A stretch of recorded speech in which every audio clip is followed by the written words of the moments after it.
Guys वो कहते हैं ना कि कुछ ऐसा कर जाओ कि लोग आपको सदियों सदियों तक याद रखें।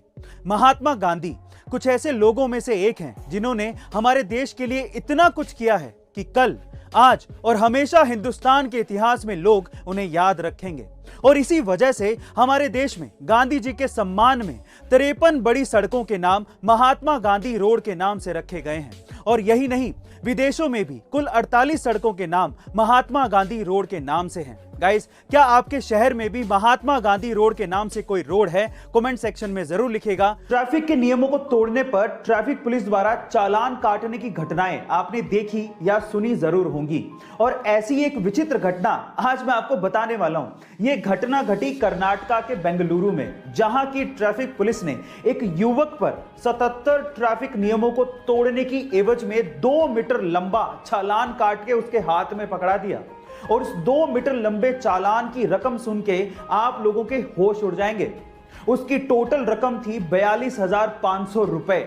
और वो स्कूटी वाला युवक इस चालान को तो नहीं भर सकता था और इसी एवज में उसने अपनी स्कूटी ट्रैफिक पुलिस के पास ही छोड़ दी और वो चला गया। गाइस, ये वियर्ड यानी कि विचित्र घटना सुन के आपको कैसा लगा? आपका क्या रिएक्शन है? चैट सेक्शन में जरूर लिखिएगा। क्या आपको पता है कि एक हिरन 90 किलोमीटर पर आवर के हिसाब से दौड़ सकता है और एक शेर मात्र 60 किलोमीटर पर आवर के हिसाब से ही दौड़ सकता है?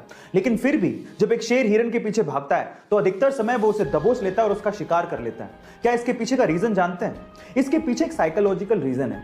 और रीजन ये है कि हिरन को ये लगता है कि वो शेर से बहुत कमजोर है और इसी खौफ की वजह से और अपनी काबिलियत पे शक करने की वजह से वो बार बार पीछे मुड़ के देखता है और उसी वजह से उसकी रफ्तार और उसका हौसला कमजोर होते चले जाते हैं और वो शेर का शिकार बन जाता है। इससे ये सीखने को मिलता है कि आप अपने लक्ष्य पर अडिग रहें और पीछे मुड़ के कभी ना देखें।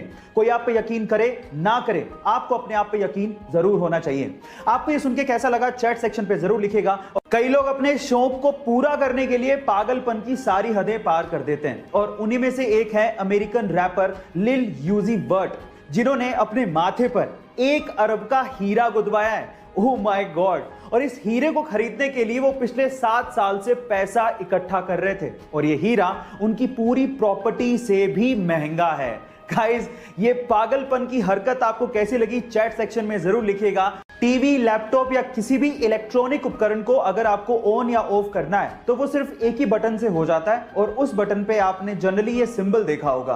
पर मेरा सवाल ये है कि आखिर ये सिंबल ऑन ऑफ के लिए बनाया गया तो बनाया कैसे गया? तो चलिए मैं आपको बताता हूं। एक्चुअली ये सिंबल बना है कंप्यूटर की बाइनरी लैंग्वेज में इस्तेमाल होने वाले 2 डिजिट 0 और 1 से। आपकी जानकारी के लिए मैं आपको बता दूं कि कंप्यूटर लैंग्वेज में 0 का मतलब ऑफ होता है और 1 का मतलब ऑन होता है और उन्हीं दोनों डिजिट को मिक्स करके ये सिंबल बनाया गया है। गाइस, आपको ये नॉलेजेबल वीडियो कैसी लगी? चैट सेक्शन में जरूर लिखिएगा। हमारे आसपास रोजमर्रा की ऐसी बहुत सी चीजें जो कि काम किसी और तरीके से करती हैं लेकिन हमें लगता कुछ और ही है। जैसे कि अगर आप आजकल किसी शॉप पे सामान लेने जाएं तो बिलिंग काउंटर पे एक स्कैनर होता है जो कि आइटम के पीछे बार कोड को स्कैन करता है और हमें ऐसा लगता है कि वो स्कैनर ब्लैक लाइंस को स्कैन कर रहा है, लेकिन ऐसा नहीं होता। एक्चुअली वो स्कैनर व्हाइट लाइंस को स्कैन करता है, जो कि बहुत लोगों को नहीं पता होता। एक्चुअली होता कुछ यूं है कि स्कैनर एक लाइट फेंकता है बारकोड की तरफ, जो कि व्हाइट पोर्शन से रिफ्लेक्ट होने वाली लाइट को डेटा की फॉर्म में ट्रांसफर करता है। गाइस, ये अमेजिंग इंफॉर्मेशन आपको कैसी लगी? चैट सेक्शन में जरूर लिखिएगा। हमारा सौर मंडल जिस गैलेक्सी में आता है उसका नाम है मिल्की वे और उसकी शेप है स्पाइरल। 1950 से पहले हमारे ब्रह्मांड में सिर्फ 3 ही तरह की शेप वाली गैलेक्सीज देखी गई थी, elliptical, spiral and irregular shape वाली गैलेक्सीज। लेकिन 1950 में एक अमेरिकन एस्ट्रोनॉमर ऑथर हॉग ने एक मिस्टीरियस यानी कि रहस्यमय गैलेक्सी देखी। उस रहस्यमय गैलेक्सी की शेप एक्चुअली छल्लेनुमा यानी की रिंग नुमा थी, इसलिए उसे रिंग गैलेक्सी कहा जाता था। बाद में इसका नाम हॉग्स ऑब्जेक्ट रख दिया गया। ना जाने कितने रहस्य हमारे ब्रह्मांड में छुपे हुए हैं। आपको ये इंफॉर्मेशन जान के कैसा लगा? चैट सेक्शन में जरूर लिखिएगा और ऐसी अमेजिंग वीडियोस के लिए यूट्यूब पे हमारे चैनल को सब्सक्राइब कर लीजिएगा और अगर आप इंस्टाग्राम पे देख रहे हैं तो मुझे फॉलो करना मत भूलिएगा। मिलता अगली वीडियो में।